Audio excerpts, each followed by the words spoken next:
नमस्कार दोस्तों। एक 74 साल का बूढ़ा आदमी देश हित में अपने शौक पूरे करने के लिए विदेशों में मेडल बटोर रहा है और हम हाथ पर हाथ धरे बैठे हैं। अरे लानत है हम 140 करोड़ देशवासियों पर। क्या हम अपने प्रधानमंत्री को उसके महान कामों के लिए 10-20 पुरस्कार भी नहीं दे सकते हैं? मैं इस देश की जनता से निवेदन करता हूं कि साहेब के लिए कुछ नए पुरस्कारों का सृजन करें। साहेब और उनकी पार्टी ने देश से लोकतंत्र के उन्मूलन के लिए कितना प्रयास किया। आलोचना करने वालों पर एफआईआर के अलावा बिहार और उत्तर प्रदेश के करोड़ों लोगों के मताधिकार छीनने का प्रयास लगातार कर ही रहे हैं। क्या हम सभी देशवासी इन प्रयासों के लिए साहेब को लोकतंत्र मर्दक की उपाधि नहीं दे सकते हैं? ये अवार्ड आपको और केजुआ को साथ साथ लेना होगा। मणिपुर सुलगता रह गया और आप विदेशों की चक्कर काटते रह गए। बेटियों को नंगी करके उनके परेड निकाली गई और आप बेटी बचाओ बेटी पढ़ाओ का नारा लगाते रहे, लेकिन आज तक मणिपुर नहीं गए। ऐसे में मणिपुर विनाशक की उपाधि आपको दी जानी चाहिए कि नहीं दी जानी चाहिए?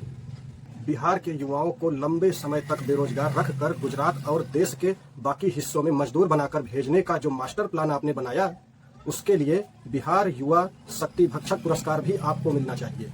देश का गौरव रहित तमाम सरकारी कंपनियों से लेकर आम जनता के पैसे से बने एयरपोर्ट और रेलवे स्टेशन तक आपने जिस तरह कौड़ियों के दाम में बेच दिए हैं, नटवर लाल स्मृति सम्मान के हकदार सिर्फ और सिर्फ आप हैं और कोई नहीं। बिहार के युवाओं को लंबे समय तक बेरोजगार रखकर गुजरात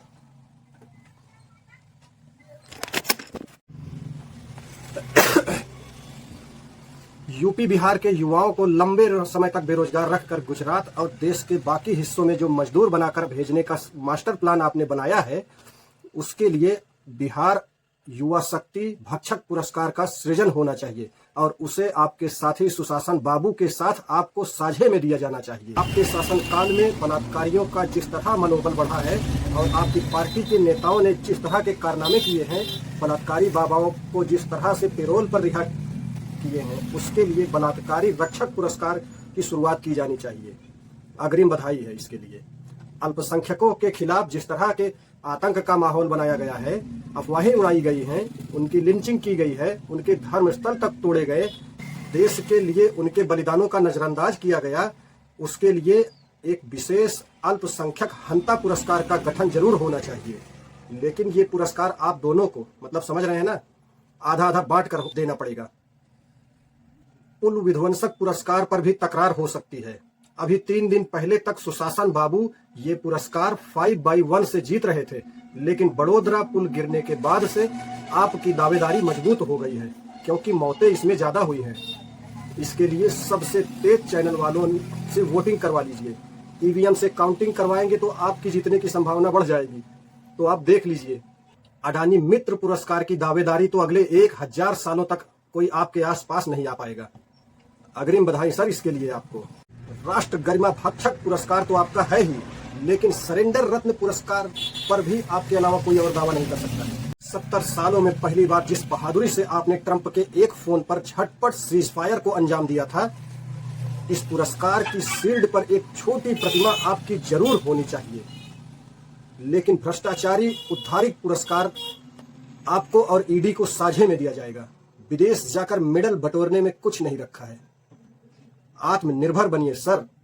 आपके प्रशंसक सोचने समझने की ताकत खो चुके हैं। उनका दिमाग अब ऑनलाइन सट्टे और गोबर के अलावा कहीं नहीं लगता। आपको पुरस्कार पाते देख वो खुशी से झूम उठते हैं, जयकारे लगाने लगते हैं। उनके लिए देश का नंबर 1 होना जरूरी है, फिर वो चाहे भुखमरी और भ्रष्टाचार में ही क्यों ना हो। आपको ख्यात हैं या विख्यात हैं, इससे उनको फर्क नहीं पड़ता। बस अखबार में आपकी बड़ी फोटो आनी चाहिए। देश का सम्मान बढ़ा है या अपमान हुआ है, उन्हें इससे कोई लेना देना नहीं है। जंजीरों में बंधे भारतीयों ने अंतर्राष्ट्रीय अखबारों में जगह बनाई, यही बहुत है। आप पुरस्कार लीजिए सर, उपाधियां लीजिए, अखबारों में छपिए सर। आपके प्रशंसक तालियां बजाते रहेंगे।